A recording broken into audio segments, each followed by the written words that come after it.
Hello everyone, welcome to my channel Paul kitchen. আজকে আমি হাজির হয়েছি আপনাদের জন্য বিষ কচু দিবসের উপলক্ষে স্পেশাল একটা ইউনিক নিরামিষ বিষ কচুর ঝোলের রেসিপি নিয়ে।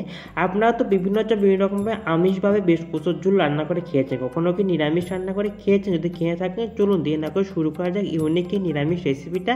আর আপনার যে রেসিপিটা ভালো লেগে থাকে অবশ্যই লাইক কমেন্ট শেয়ার সাবস্ক্রাইব করে পাশে থাকা বেল আইকনটা অবশ্যই প্রেস করে দেবেন। তো এই যে দেখতে পাচ্ছেন এটা হলো সয়া চপ, এটা কোটোর মধ্যে পাওয়া যায়। দেখুন একটা কোটোর মধ্যে টিনের যে কোটোটা এটার মধ্যে থাকে, একটা কোটোর মধ্যে মোটামুটি 8 পিস থাকে।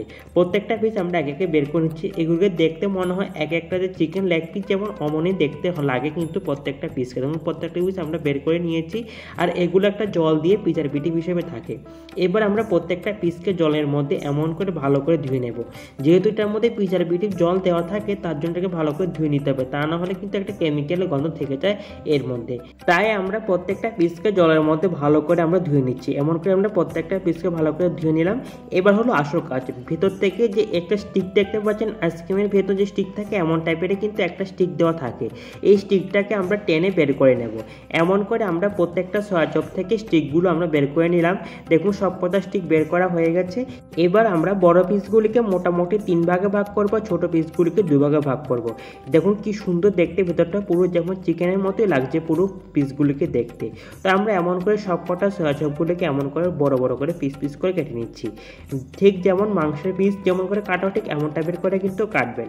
এবার সবকটা পিস একটা বাটির মধ্যে নিলাম, দিয়েছি পরিমাণ মতো 1 চামচ নুন, দিয়েছি পরিমাণ মতো 1 চামচ হলুদ গুঁড়ো, আর দিয়ে দিচ্ছি পরিমাণ মতো 1 চামচের মতো লঙ্কা গুঁড়ো, আর দিয়ে দিচ্ছি এখানে পরিমাণ মতো একটু সরষের তেল।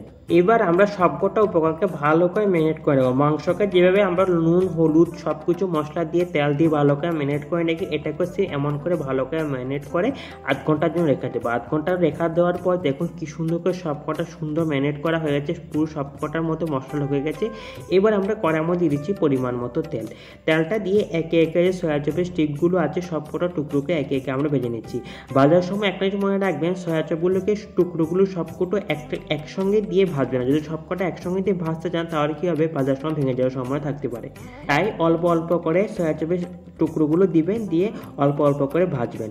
দেখুন কি সুন্দর লালচে রঙের ভাজা হয়ে গেছে। এমন করে লাল করে যদি না ভাজে না খেতে ভালো লাগবে না। আর ভাজার সময় একটা কথা মনে রাখবেন, সয়া চপগুলোকে একদম পুরো লাল করে ভাজবেন। যদি পুরো একদম কড়া করে ভাজতে চান তাহলে কি হবে, শক্ত হয়ে যাবে, খেতে ভালো লাগবে না। তাই মোটামুটি একটু লালচে রঙের করে ভাজবেন। কি সুন্দর লালচে রঙের ভাজা হয়ে গেলো। এবার আমরা নামিয়ে নেব। এমন করে আমরা সবকটাকে ভেজে নেব।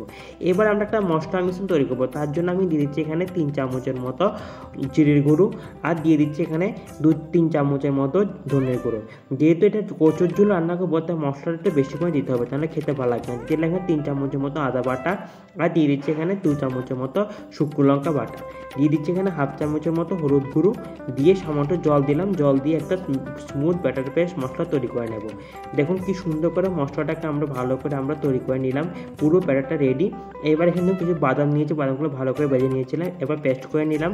এবার কিছু নারকেলকে কুড়িয়ে নিয়েছি, কুড়ানো নারকেলটাকে আমরা পেস্ট করে নিলাম।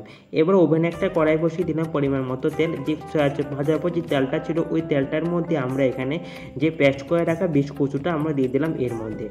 এবার দিয়ে সবকটা আমাকে একটু ভালো করে আমরা মিক্স করে নিচ্ছি। তেলের সঙ্গে দিচ্ছি পরিমাণ মতো 1 চামচের মতো হলুদ গুঁড়ো আর 1 চামচ মতো নুন দিয়ে সবকটা ভালো করে মিক্স করে এটাকে কন্টিনিউ থাকবে না। নাড়তে দেখবেন এর ভিতরে যে এক্সট্রা যে জলটা আছে কচুর ওই জলটা শুকিয়ে যাবে। এটা কিন্তু ভালো করে যদি না টানান না তাহলে কী হবে, খেতে একদম ভালো লাগবে না, চুলকোতে পারে।